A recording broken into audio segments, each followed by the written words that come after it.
નમસ્કાર, મારી Manjula Salani official YouTube ચેનલમાં આપ સૌનું હાર્દિક સ્વાગત છે. નમસ્કાર, આપની સાથે હું છું મંજુલા. આપણે જોયું કે ખેડૂતોએ પોતાની એકતા દર્શાવી. એકતા દરમિયાન તેમણે મોરબીથી લઈ અને શાંતિપુરા સુધીનું એ આંદોલન કર્યું. એ આંદોલનમાં પોતે અન્ય ખેડૂતોને પ્રેરિત કર્યા સાથે જ પોતાને પણ થોડી સફળતા મળવી હોય તેવું અનુભવ્યું. આ એક ભલે આંદોલન હતું ને આંદોલનમાં પોતે પોતાના લક્ષ્ય સુધી એટલે કે ગાંધીનગર સુધી ન પહોંચી શક્યા, પરંતુ હજુ પણ જો તેમને ન્યાય નહીં મળે તો તેઓ વારંવાર આંદોલન કરતા રહેશે અને જ્યાં તેમનું લક્ષ્ય છે ત્યાં નહીં પહોંચીને રહે ત્યાં સુધી તેઓ થંભવાના નથી.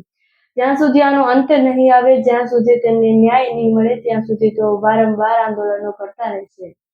તેઓએ જે 1100 ટ્રેક્ટરો સાથે રેલી કાઢી તેમાં પોતાએ દર્શાવ્યું કે એ ખેડૂતોમાં કેટલી તાકાત છે, જે જમીન ચીરીને પોતે એમાંથી બીજ ઉગાડી સમગ્ર વિશ્વમાં ધાન્ય પહોંચાડે છે, બધાની થાળી સુધી ભોજન પહોંચાડે છે. ખેડૂતમાં કેટલી તાકાત છે.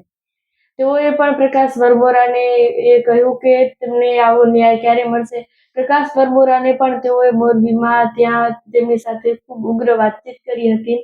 કૃષિ મંત્રી દ્વારા એ કહેવામાં આવ્યું હતું કે થોડા જ સમયમાં એ જે રાજકીય પાર્ટીઓ છે અને સરકાર દ્વારા કંઈક નિર્ણય લેવામાં આવશે અને આને લઈ અને જે સમગ્ર ન્યાય એ ખેડૂતોને મેળવવામાં આવશે.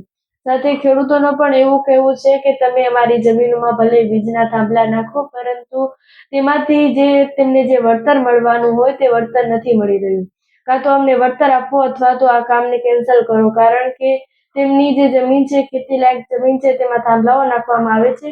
છતાં ખેડૂતો કંઈ નહીં કહેતા, પરંતુ તેઓ માત્ર એ કહેવા માંગે છે કે તમે આનું વળતર આપો, જેથી અમે કંઈક આ વસ્તુ છે, અમારી રોજીરોટી છે, તેને લઈ અને ઉપયોગમાં લઈ શકીએ. પરંતુ આ જબરજસ્તી આ થાંભલાઓ નાખવામાં આવી રહ્યા છે તે ખેડૂતોએ ખૂબ ક્રોધે ભરાયા, રોષે ભરાયા. ત્યાર પછી બધા ખેડૂતો સંગાથે મળી અને આંદોલન કર્યું.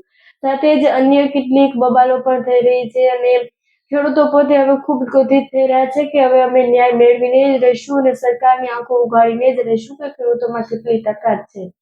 ખેડૂતોએ કેટલીક અનોખી રજૂઆત કરી. 11 જેટલા ખેડૂતોની પહેલા બેઠક મળવાની હતી. સાથે જ અલગ અલગ નિર્ણયો અને અન્ય નિર્ણયોમાં ખેડૂતોને કેવા ન્યાય મળવાના છે તે ભવિષ્ય જ બતાવશે. તમારું આ વિષય પર શું કહેવું છે કમેન્ટ્સ પર જરૂરથી જણાવજો.